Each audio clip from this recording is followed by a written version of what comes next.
Halo, jumpa lagi dengan saya Bin Sohib. Pengeras suara masjid dan musola kembali menjadi perbincangan. Kali ini gara-gara Menteri Agama menerbitkan surat edaran yang mengatur penggunaannya. Pengaturan speaker atau yang di Indonesia populer dengan sebutan TOA sudah pernah dikeluarkan oleh Kemenak melalui Bimas Islam pada 1978. Di situ antara lain dijelaskan aturan tentang tata cara penggunaan pengeras suara, waktu, serta durasinya. Namun peraturan itu boleh dibilang gagal diterapkan. Artinya selama ini penggunaan pengeras suara di tempat ibadah umat Islam itu berjalan tanpa aturan. Aktivitas di lingkungan sosial yang dilakukan tanpa aturan alias seenaknya sendiri jelas berpotensi bertabrakan dengan kepentingan pihak lain. Seluruh aktivitas di lingkungan sosial, baik yang bersifat personal maupun komunal, kegiatan keagamaan maupun bukan, sudah semestinya diatur agar tidak merampas hak orang lain, atau dengan kata lain, supaya tidak mengganggu kehidupan orang lain. Dalam kasus toa masjid, selama ini sudah banyak yang merasa terganggu, hanya saja mereka merasa tidak bisa berbuat apa-apa. Jika ada orang yang mengkritik atau komplain, maka akan langsung dituduh sebagai orang yang tidak suka suara azan, menista Islam, dan bahkan berujung pada kerusuhan SARA, seperti yang terjadi di Tanjung Balai, Sumatera Utara pada 2016. Saat itu seorang perempuan bernama Meliana menyampaikan keluhan kepada pengurus masjid di dekat rumahnya. Ia dan keluarganya merasa terganggu dengan suara toa yang menurutnya terlalu keras dan memekakkan telinga. Komplain itu kemudian dengan cepat menyebar dari mulut warga yang satu ke telinga warga yang lain dan menjelma menjadi isu liar bernuansa pertentangan SARA. Hanya selang beberapa jam kemudian, bara warisan zaman purba, yaitu kebencian antara ras dan golongan agama yang dikipasi entah oleh siapa, menyala menjadi api kemarahan massa dan menghanguskan beberapa vihara, kelenteng, dan bangunan lainnya. Meliana sendiri akhirnya divonis 1,5 tahun kurungan penjara atas dakwaan melanggar pasal penodaan agama. Sungguh ironis dan tragis. Peristiwa semacam itu selain membuat orang takut untuk menyampaikan keluhan soal toa masjid yang memekakkan telinga, juga memunculkan kesan di benak sebagian orang bahwa yang terganggu hanyalah masyarakat non-muslim. Banyak narasi termasuk dari Menteri Agama sendiri yang mengesankan bahwa pengaturan pengeras suara masjid dimaksudkan untuk menjaga keharmonisan antar umat beragama. Seolah-olah ini hanya persoalan gangguan yang ditimbulkan oleh penganut satu agama kepada penganut agama yang lain. Faktanya tidak demikian. Ini muskilah yang sedang dihadapi oleh umat Islam juga. Permasalahan yang pertama, meski tidak sampai khawatir mengalami nasib tragis yang di Tanjung Balai, banyak penganut Islam yang takut untuk menegur pengurus masjid dan musola berkaitan dengan toa, meskipun sebenarnya mereka sangat terganggu. Mereka tak ingin dicap sebagai orang Islam yang membenci dan menista agamanya sendiri. Apalagi mereka tahu bahwa keluhan mereka seringkali tak akan ditanggapi. Kedua, tidak sedikit muslim yang berpandangan bahwa penggunaan toa di masjid merupakan cermin kemunduran keadaban Islam. Mereka menganggap suara keras dan buruk dari speaker masjid sesungguhnya mencoreng wajah Islam lantaran menunjukkan rendahnya etika dan kesopanan dalam kehidupan sosial. Dan ketika pertama kali digunakan pada 1930-an, pengeras suara juga sudah menimbulkan pro dan kontra di kalangan Islam sendiri. Sebagian masjid menolaknya.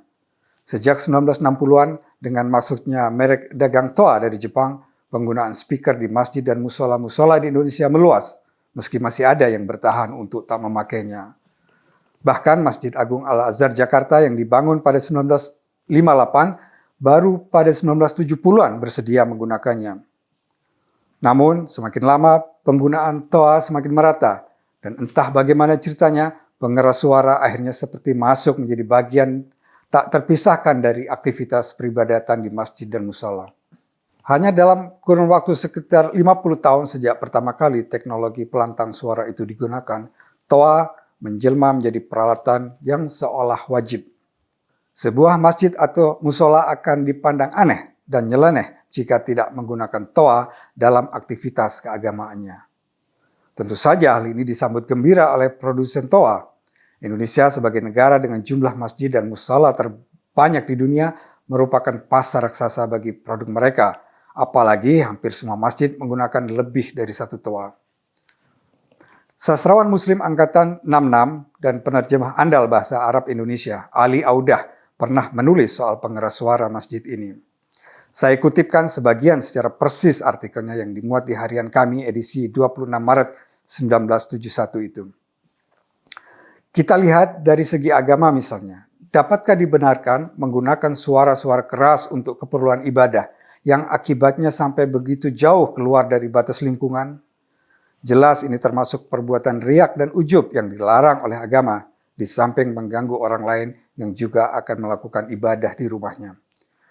Ada pula suara dari masjid yang berteriak-teriak membangunkan orang di waktu sebelum subuh dengan cara paksa, dengan pesawat pengeras suara keras-keras dalam pembacaan Quran, tarhim, dan sebagainya.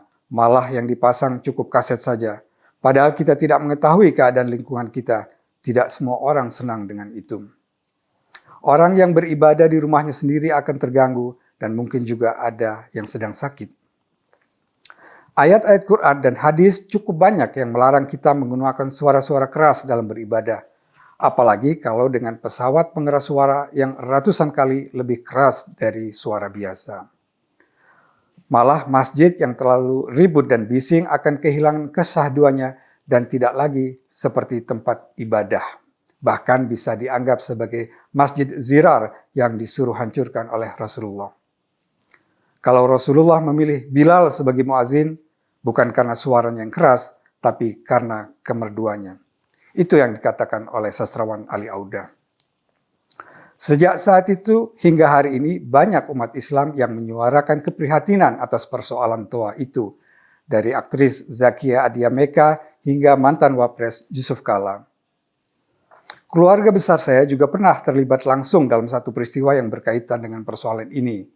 Almarhum paman saya yang saat itu berusia 70 tahun lebih mendatangi musola di dekat rumahnya, menemui takmir dan memohon agar volume suara toa dikecilkan karena terlalu memekakkan telinga. Oh, aneh juga ya Bapak tidak menyukai suara azan dan zikir. Bukankah Bapak Muslim?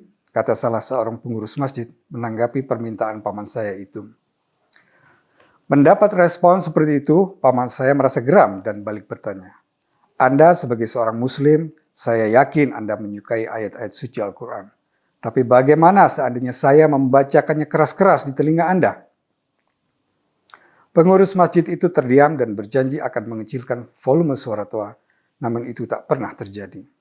Akhirnya, paman saya memilih pindah rumah. Dan keluarga paman saya itu bukan satu-satunya. Saya tahu beberapa orang lainnya yang mengalami hal yang sama. Saya mengenal seorang habib tasawuf yang sangat luas ilmu agamanya. Di tengah-tengah aktivitasnya sebagai pengurus sebuah yayasan sosial yang bergerak di bidang pendidikan bagi anak-anak tak mampu, ia banyak menghabiskan waktu di rumahnya dengan membaca buku dan bercengkrama dengan istri dan anak-anaknya. Hingga suatu hari ada pembangunan musola di belakang rumahnya. Toa musola itu sangat keras dan berbunyi sering sekali. Mulai pembacaan Al-Quran, zikir, tarhim, azan, salat, hingga khutbah. Pada siang hari, toa itu kerap menyiarkan acara majelis taklim ibu-ibu. Dan saat Ramadan tiba, bertambah sering lagi toa itu bersuara. Salat, tarawih, wirid, dan ceramah. Dini hari sekitar pukul 2, toa itu digunakan lagi untuk membangunkan sahur dengan cara seperti orang membentak-bentak. Dan ketika malam takbiran, toa itu mengumandangkan takbir non-stop sejak selepas Isya hingga menjelang subuh. Habib itu yang sejak awal memang tak setuju dengan penggunaan toa di masjid dan musola, kian merasa terganggu setiap kali mendengar suara keras dari toa masjid di lingkungan rumahnya. Singkat cerita, ia menjual rumahnya dan membeli rumah dengan pekarangan yang luas di area pedesaan. Lalu ia mewakafkan sebagian tanahnya untuk pembangunan musola. Musola yang dibangunnya itu ia gunakan untuk salat berjamaah bersama warga sekitar, juga pengajian dan berbagai kegiatan keagamaan. Dan seluruh aktivitas keagamaan di masjid itu, mulai azan, salat, zikir, pengajian hingga maulid, tidak menggunakan toa. Nabi Muhammad seorang yang sangat menyukai kelembutan, baik tindakan maupun suara. Nabi juga seorang yang begitu menjaga hak dan kenyamanan orang lain, selalu menjaga diri dari mengganggu orang lain, termasuk saat beribadah, katanya suatu kali. Nabi memerintahkan untuk salat Idul Fitri di lapangan karena pada saat salat Idul Fitri, jamaah meluber hingga ke jalan dan mengganggu kepentingan umum, yaitu orang yang hendak berlalu lalang dengan keperluannya masing-masing.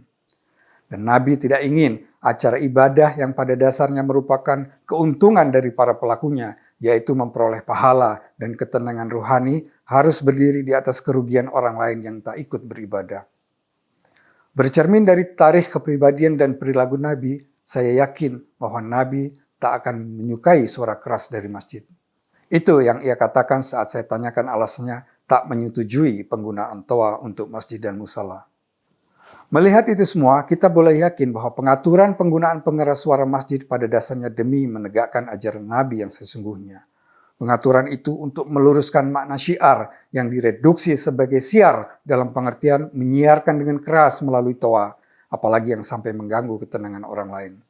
Selama ini, citra masjid telah terendahkan sedemikian rupa akibat penggunaan pengeras suara yang serampangan. Perendahan itu sudah berlangsung sedemikian lama, sampai-sampai jatuhnya harga rumah yang berdekatan dengan masjid, sebagaimana yang pernah disinggung oleh Anies Baswedan saat meresmikan Masjid At-Tabayun di Jakarta Barat tahun lalu, telah dianggap sebagai sesuatu yang biasa di kalangan pelaku bisnis properti dan appraisal bank. Ini sungguh memprihatinkan. Dengan demikian, menjadi mengherankan jika ada sebagian tokoh Islam yang alih-alih mendukung justru berkeberatan dengan upaya pengaturan itu. Kita layak berharap terbitnya surat edaran Menteri Agama ini, meski menghadapi sejumlah tantangan dan perintiran, bisa diterapkan dengan baik dan menjadi momentum bagi kita semua untuk mengembalikan citra masjid sebagai tempat ibadah yang damai, syahdu, dan penuh aura ukhrawi yang menenangkan. Sekian, terima kasih, sampai jumpa lagi.